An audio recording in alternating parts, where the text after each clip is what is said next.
If you've been thinking about setting up a beauty brand, then you are going to love today's episode where I'm talking to Mukta Tewani, who is the founder of clean beauty brand Miss Palatable. Mukta shares all of the highs and the lows of building a business and what it's like to have a beauty brand and all the things you need to think about as you grow your business. The thing I love about Female Fusion the most is our members. We have members from all over the world, every nationality, every culture, and every type of business. And people tend to come for all of the information, the content, and the discounts, but they stay for the community, which is the most warmest, supportive, and uplifting community. And I am so excited to share with you over the next 30 days, 30 stories of our members.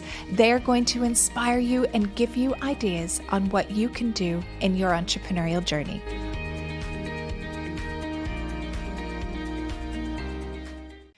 Welcome to another episode of Women on the Rise, and today we're going to talk all about beauty and the beauty business with our very own Mukta Tewani, who is the founder of Miss Palatable. And Mukta has been a founding member of Female Fusion since the very beginning when we started our membership. Welcome to the Women on the Rise podcast, Mukta. Thank you, Jen. I'm so happy to have you here because you were one of our very first members who joined Female Fusion. So one, thank you for the trust in us. But also as well, I love seeing how women's businesses grow. And your business has been doing so well and growing. So first of all, why don't you kick off and tell everybody a bit about you and about Miss Palatable and what it is that you're selling? Okay, so I actually never started in the beauty business. I was originally in the finance industry. So when I first started my career, I was actually in asset management and currency trading. What happened was I became pregnant with my first son, and I decided to leave that. And it was during my pregnancy with my first son when I really had terrible sensitivity in my skin. And I just saw myself consistently purchasing overseas products that were working for my skin. And it was at that time, we were talking about 2016, when in Dubai, you didn't really have a lot of options. You had options that were very mainstream. And it was around that time I started really thinking about, how crazy it is that there was a whole segment in the beauty industry that in Dubai that was just not seen. And that's pretty much when the idea of Miss Palatable came around. So as I did more research and looking at the products that I was using, I came to realize that there was something quite clear with the formulation, in the sense that they were very consciously formulated. And that's really how I started Miss Palatable. I wanted to start bringing the same products that I was using into Dubai. And I wanted to make sure that they were cruelty-free, as well as formulated consciously, in the sense that, there were ingredients that were a little more natural, a little more organic, and I won't say chemicals, because you do kind of need chemicals in beauty products, because that's how they last for so long. Yeah. But in terms of like certain ingredients that were harmful for your skin, I wanted to make sure that those ingredients were not in the products. And when it came down to our branding, I realized that I didn't really want to go down that green route, because it reminded me of a brand that I grew up with when I was a teenager. There used to be this denim jeans brand called Miss 60. Oh, yes. And that's actually where the brand name came from. Interesting. Yeah. And I'm actually a customer of Miss Palatable. As everybody knows, I'm very big into buying conscious brands also as well, anything vegan. And it's hard to find eco-friendly vegan makeup products. And that is what you have through the brands that you offer. And I love the products, and it's so good on your skin as well. Have you found it's been hard to get people onto buying more of the cruelty-free vegan makeup, or has it been quite an easy transition for people? I think you have to look at it pre-COVID and post-COVID.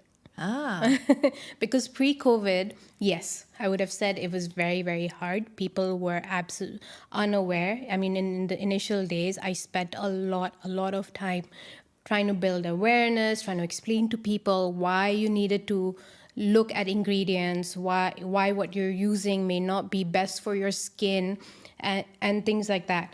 But I would say post-COVID, things changed quite a bit, and I guess it's got to do with the fact that we were all stuck at home. Nobody was wearing makeup anymore. So everyone started focusing on skincare. They had a little Yes. more time to do research, and that's where the awareness started building. So even with our business grew a lot more post-COVID. interesting. Yep. But Interesting.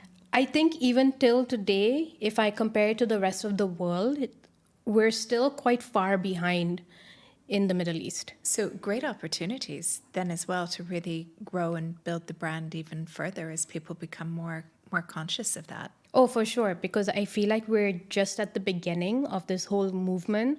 If you look at Europe, if you look at the US or even Australia, you'll see all brands that are doing really, really well in these places are all clean beauty brands. And the brands that are coming up as well, most brand, I would say about like 80% of the new brands that are popping up in these countries Our clean beauty. are clean beauty or consciously formulated. And is that because the demand from the customers are there, that the customers are much more educated and they want that now? Yes, it's that. And it's also, I would say the main difference is that people are more willing to discover and try new brands that are not mainstream. So that's, It's yeah. interesting, like the mainstream brands haven't really gone the clean beauty route, have they? I mean, they are trying. For example, you've got Sephora who've got their clean Yes. beauty section, but that too has gone through, some controversies as well. Like, is it really clean or is it their version of clean, and things like that. So that's where, and a lot of the problems with mainstream brands is that they are very, very big. So their value system and what they're actually looking for is more about sales. Yeah. Right. So what is selling more? Because they've got the shareholders that they need to report to. Exactly. Now, you've had your beauty brand for a while. Yeah. We often see in Female Fusion that there are a lot of women who are interested in setting up a beauty brand, whether it's making their own cosmetics or skincare products or hair care products, or going and sourcing them from somewhere in the world and reselling them here. But a lot of those businesses don't make it. And I see that, and I see the cycle that it normally, somebody thinks, oh, it's a great idea, I'm going to import this product, or I'm going to create this beauty product, and not really fully understand what it takes to build a beauty brand. What advice would you give to people who are thinking about setting up a beauty brand? The first thing, figure out your why. Why you're doing this. Are you doing this just because you want to build another beauty brand and that's going to be the next unicorn that's going to earn you a lot of money? Or is there a specific reason why you're doing this? Why are you building this brand? What's that pain point that you're looking at? Because it's one of the most competitive industries in the world. But a lot of people set up a business and haven't worked out their why. And I find that as somebody I am not a natural planner, but I am a big planner when it comes to business. And I find it so surprising that I'll talk to entrepreneurs and they'll go, oh, well, I thought I could make lots of money with this. Or I'm really passionate about this, so I just went and set up this business, without being clear on what their why is, what their vision is, and who they're actually selling. And as you said as well, what those pain points are, that what will make you different than all the thousands of other ones that are out there on the market as well. Yes, because as founders, we sometimes are very idealistic. We think we're going to be the one to build the next amazing, great product and nobody else has it and all of that. But They've all been invented. yes, but I mean, especially with the beauty industry, there are lipsticks, there are eyeshadows, there are eyeliners, and there are blushes. You know, it's the standard products. But there's a reason why we are more inclined to buy certain brands compared to others. You know, so you really have to think about human psychology in that sense. Why are you going to buy XYZ brand instead of ABC? What is it about XYZ that you like that ABC doesn't have?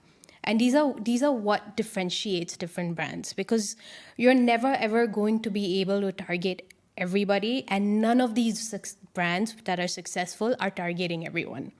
Correct. Yeah, I mean, you need to know your niche, right? You have to know your niche, and this is what's going to help you with distribution later. So it's not, as we discussed, it's not easy to have a beauty brand. What are things that, if somebody wants to create a beauty brand or import products, what are things that they need to be aware of? So first, if you're making your own brand, first of all, figure out your why. Once you've done that, figure out what's going to make your product unique from everybody else who has same or similar products. What is that one thing that's going to make it very, very different to everything else? So understand that.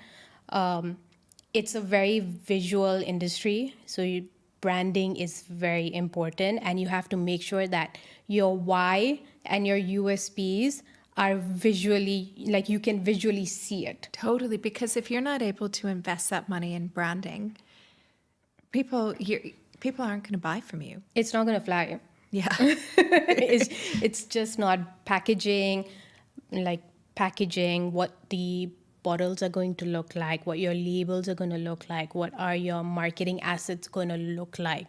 Is there a certain vibe that they're going to have? Is it going to be, for example, a minimalist brand that's just monochromatic, black and white?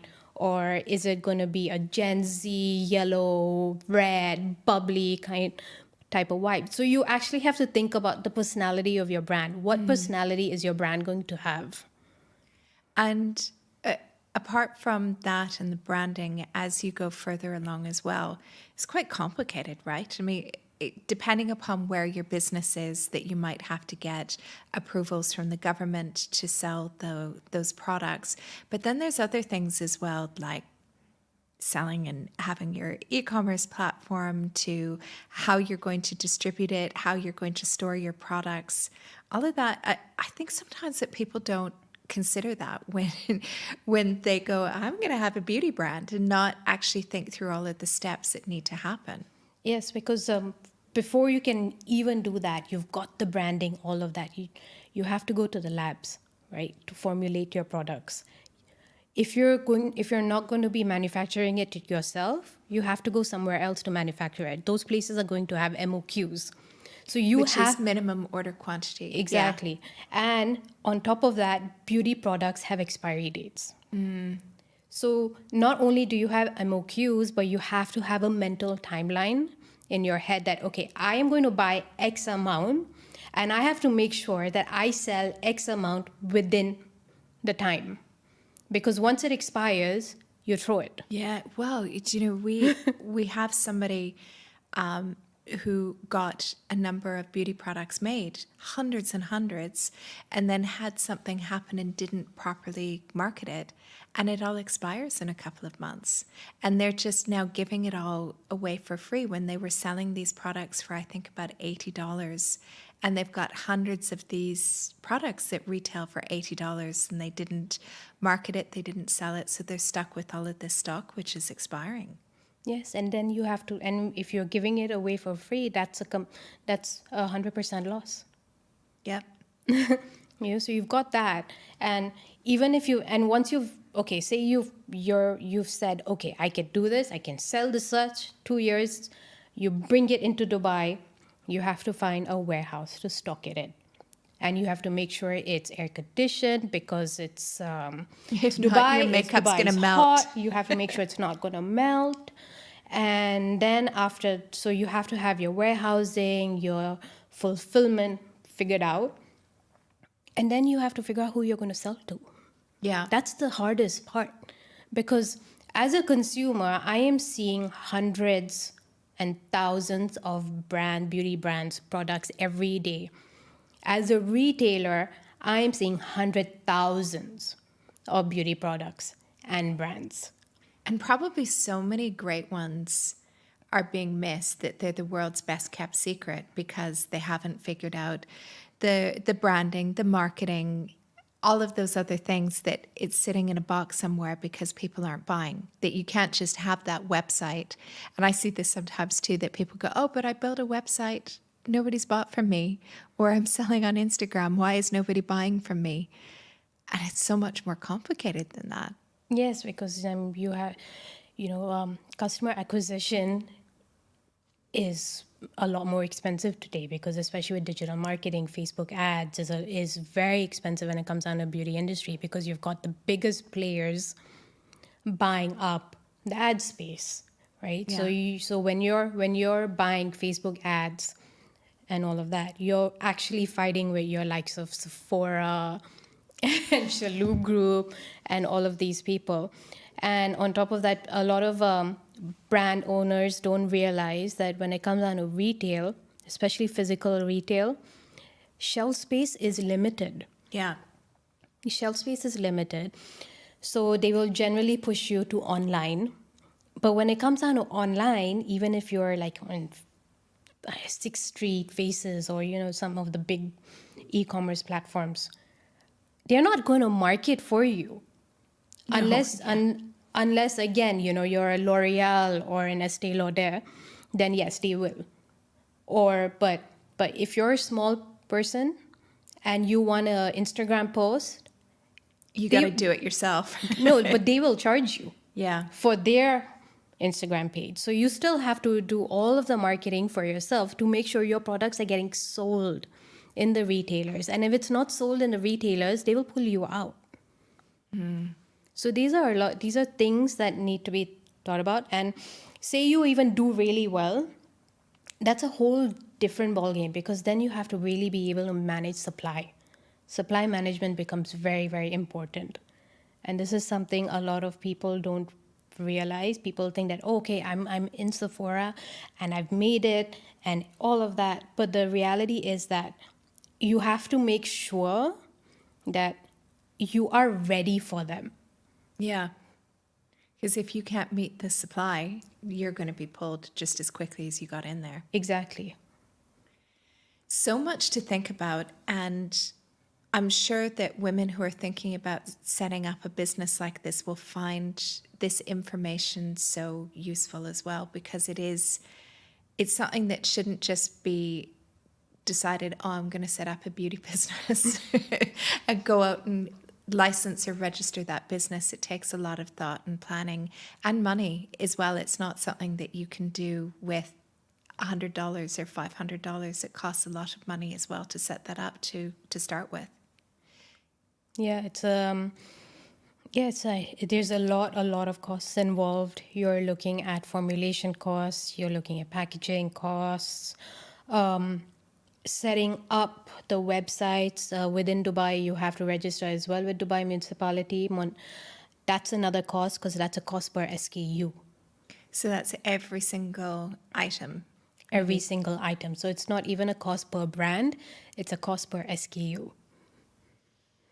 That's going to be quite a hit as well for people. And I'm sure different countries have different rules, and we have members around the world. And so probably for some of our members that they're like, oh, this is easy, I don't need to do that. Where others, they're highly regulated like they are in the UAE, and you end up having to pay all those extra registration costs, which you don't necessarily think about when you have this vision of creating this business. Yeah, because you have to have all of your certifications on point, which is again comes to where your due diligence with the labs you work with comes into play. You have to make sure that the labs that you're working with, are able to give you these certifications and these reports, because you will need these reports, whether it's in the UAE, whether you want to sell in Europe, UK, US, anywhere. Every And market every needs a single place report. will ask for different things. Yeah, something to be prepared for sure. Yeah. Now, you've been a member of Female Fusion for a while. How have you found being a member? It's been amazing. I think, one of the main reasons why I joined Female Fusion, especially in the early days, was when you're an entrepreneur and a founder, it gets very, very lonely, because you feel like you're the only person dealing with certain issues, and you don't really have anyone else to talk to. You can't really be talking about certain things with your family or friends, because they may not really understand what you're talking about. So that's where Female Fusion really came to play for me. It was a space where I could talk to founders, and and the more I got to know many of them, the more we started talking, and we realized that a lot of our problems are actually the same. We'd share advice with each other. I mean, many of the members I'm still friends with. We WhatsApp each other, and I'll think, oh my God, I'm struggling with this issue, and I remember this person told me that they had struggled with this issue as well. And then I messaged them, and I'm like, I remember you had said this, and I'm struggling with this. How can you help me?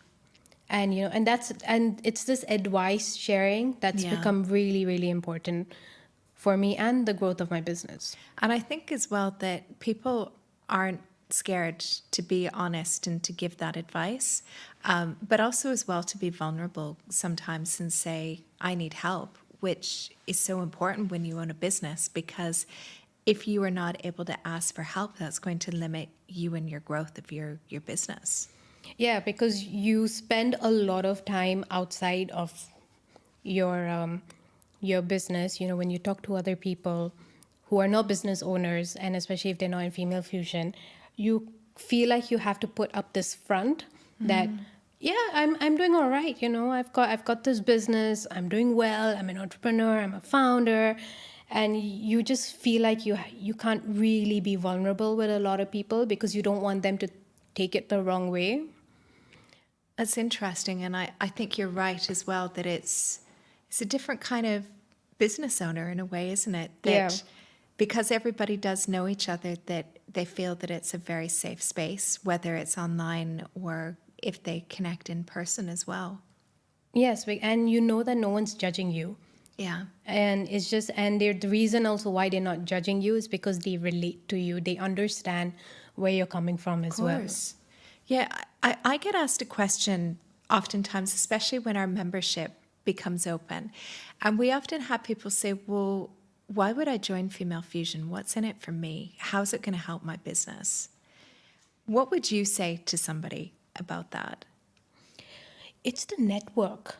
It's the network. I mean, the women in Female Fusion are so diverse. I feel like there's every single industry represented in Female Fusion. So when it comes down to the network, it's incredible. Like, the number of times when someone's asked me, oh, do you know someone in this industry? And I think about this person. I'm like, yes, I do actually. Yeah. And it's that connection. And, or for example, for me, like, I'll be sitting here and I'd be like, oh, I need someone to work with, to partner with for XYZ, for this service, because Yeah. I need this service right now for my business. I don't go anywhere else. I just go into Female Fusion and I find that person. For example, if I'm looking for someone in digital marketing, I just go into Female Fusion and I find someone there. When I was rebuilding Miss Palatable's website, I didn't go anywhere. I just went straight into Female Fusion.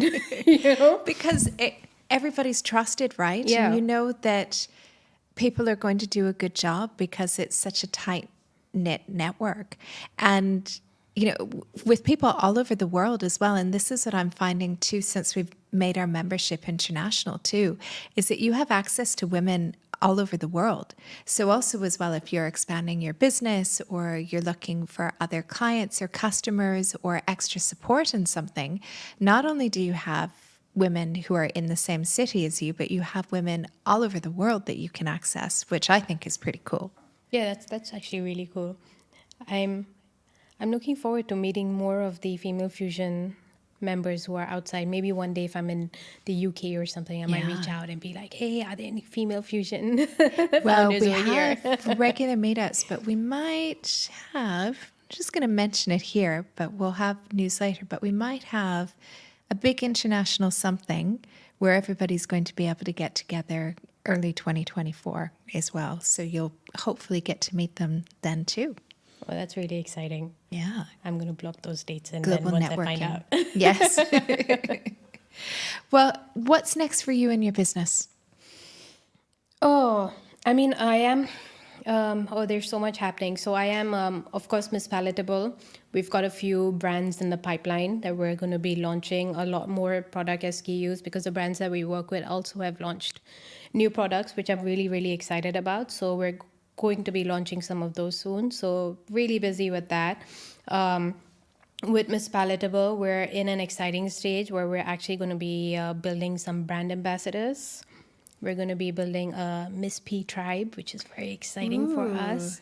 And that's really fun. I mean, we've got influencers who we're very close to, and we're also looking at some who we haven't worked with, especially the younger ones. Yeah. I feel like we're Miss Palatable. As I've grown over the years, the people who I've worked with have also grown over the years. Yeah. So now I'm looking at tapping into some of the the younger ones. It'll be interesting to hear their opinions as well. So that's something I'm really, really excited about. And that's really what Miss Palatable is all about right now. We're just growing, and we're just excited in bringing more products to the UAE, bringing more brands, bringing just more unique, interesting, disruptive. I love that. And I love seeing how your business has grown. It's just, it's such a delight for me. And I feel so proud of you to see how far you've come in the past 3 years that I've known you as well. So big congratulations on that and the growth of your business as well. Thank you. And it's, you're one of our best customers. Oh, I have to say. I love Miss Palatable. So thank you so much, Mukta, for joining us on the show today. And I look forward to seeing what the coming months are going to have in store for you and your business. Thank you, Jen. Thanks for listening to the Women on the Rise podcast and our 30 most inspiring female entrepreneurs. If you are inspired by today's episode, why not come and join us in Female Fusion? We would absolutely love to have you. This is where you will be able to connect with the most incredible female entrepreneurs who are all committed to building a most profitable business. All you need to do is head over to femalefusionnetwork.com/join. I look forward to seeing you on the inside.